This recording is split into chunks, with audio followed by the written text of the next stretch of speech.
perkenalkan, saya Pelangi Medisna Grafida dengan akhiran NPM 111. Saya Firlita Rohintan Cinta dengan NPM akhir 005. Saya Siti Gopang Marsi dengan NPM akhir 184. Saya Livi Yunti Ukira dengan NPM akhir 199.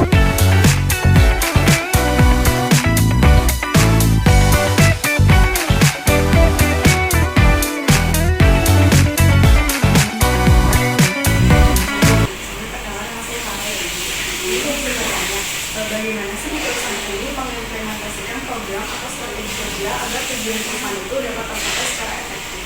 Oke, dasarnya gini, sukses ini itu kan outsourcing. Kita penyedia tenaga kerja. Jadi kalau ditanya strateginya, ya otomatis sebenarnya ya strateginya. Karena kita untuk memenuhi klien, otomatis kita mengoptimalkan job portal. Kita kerjasama dengan beberapa job portal, terus kerjasama juga dengan SMK, terus Isnaker, sama Bapak itu upaya untuk mengoptimalkan. Seandainya apa saja hasil yang sudah dicapai perusahaan ini dari pelaksanaan strategi yang diterapkan selama ini? Kalau hasil ini paling enggak gini, sekarang tenaga ahli dayanya yang dikelola sama sukses ini secara keseluruhan itu sudah hampir 3.000 orang. Itu untuk all area gitu ya. Karena kita ada pegang bank, pegang industri, pegang kesehatan, kantor-kantor yang biasa juga kita ada. Itu 3.000 orang yang saat ini kita kelola. Lalu dalam proses pelaksanaan program kerja ini, tantangannya apa saja ya Ibu? Tantangannya sih apa ya, banyak lah ya tantangannya. Ya mulai dari memang kalau sekarang itu orang kadang apply kerjaan itu di luar kapasitasnya dia. Jadi kalau apply-nya apa, kita open lokernya apa, nanti yang basic yang dia lamar itu kerjanya apa tuh nggak cocok. Belum lagi saat sudah dikasih undangan, belum tentu dia juga hadir. Bahkan saat on board pun belum juga tentu dia lanjut tanpa keterangan gitu sih. Cara mengatasinya paling enggak kita ada buffer stok ya, buffer stokan dia gitu. Kalau kita kan mau nggak mau ada buffer stokan gitu. Jadi setiap kali kandidat kita ajukan ke klien itu bukan cuma 1 atau 2, bisa 5, bisa 10 gitu. Atau secara keseluruhannya ya mungkin bisa 10 lebih untuk mencari satu kandidat aja.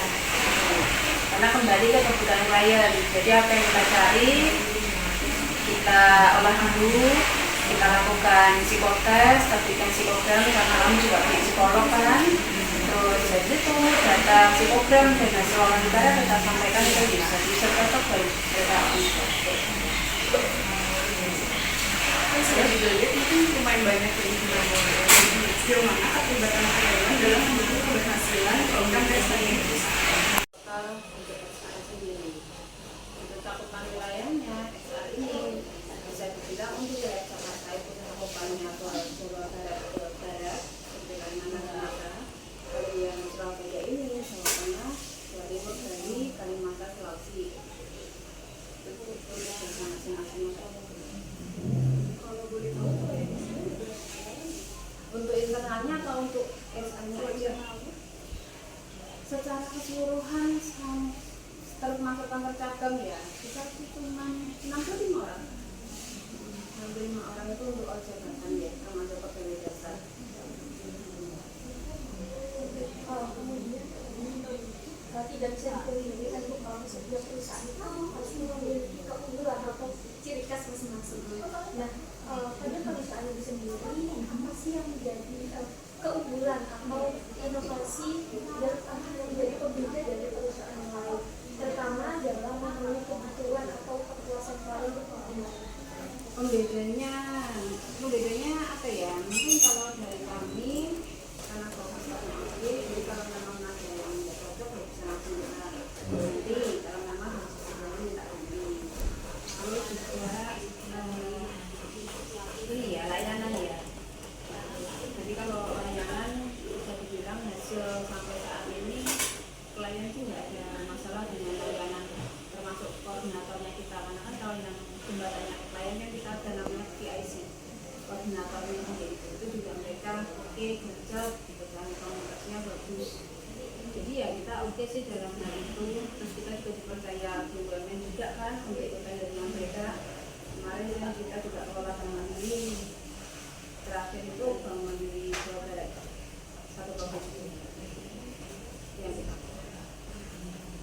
Itu bagaimana ya cara perusahaan itu menjaga kualitas tenaga kerja agar tetap profesional dan sesuai standar klien. Sebenarnya kalau menjaga itu kita kembali ke ini ya, apa yang dimaksud sama klien.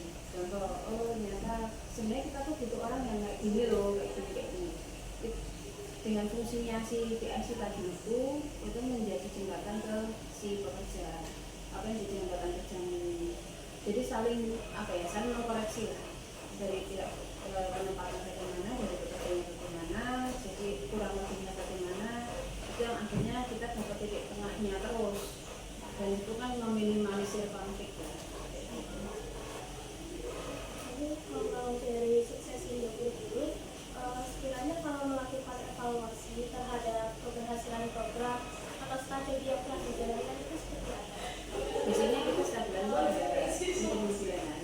Dari situ kita melakukan evaluasi bersama jabatan apa saja yang memang dari source-nya aja itu kurang. Terus juga otomatis diperkalakan sudah digunakan, kenapa kok source-nya masih belum terpenuhi kan gitu. Nanti setelah itu kalaupun memang orangnya banyak, jabatan banyak, tapi memang belum cocok dari sisi apa yang diminta sama kan si penempatan, kita juga menentukan ke penempatan apa sih yang jadi kendala, kenapa kok kita kasih source itu nggak sampai perwakilan. Jadi selalu ada evaluasi. Untuk potensi pengembangan perusahaan ke depannya dalam menghadapi persaingan di bidang jasa penyelenggara tenaga kerja itu seperti apa?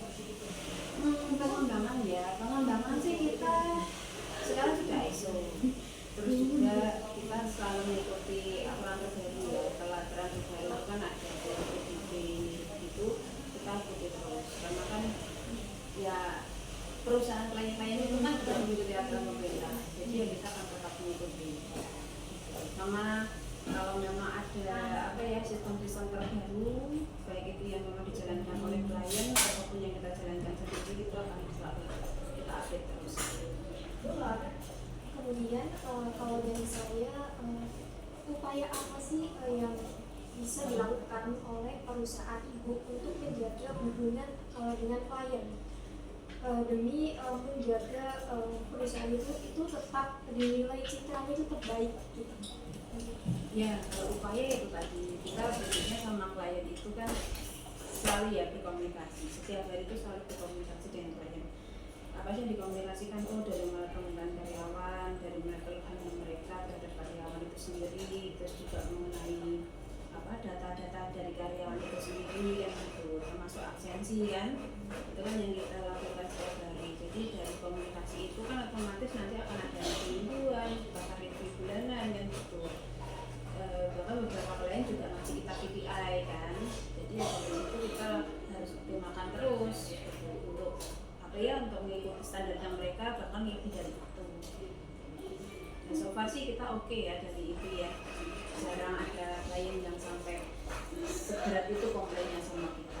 Karena kalau untuk memang ada yang bermasalah dari CAD-nya, ya kita nggak segan untuk selesaikan juga, bahkan sampai ke polisi atau mau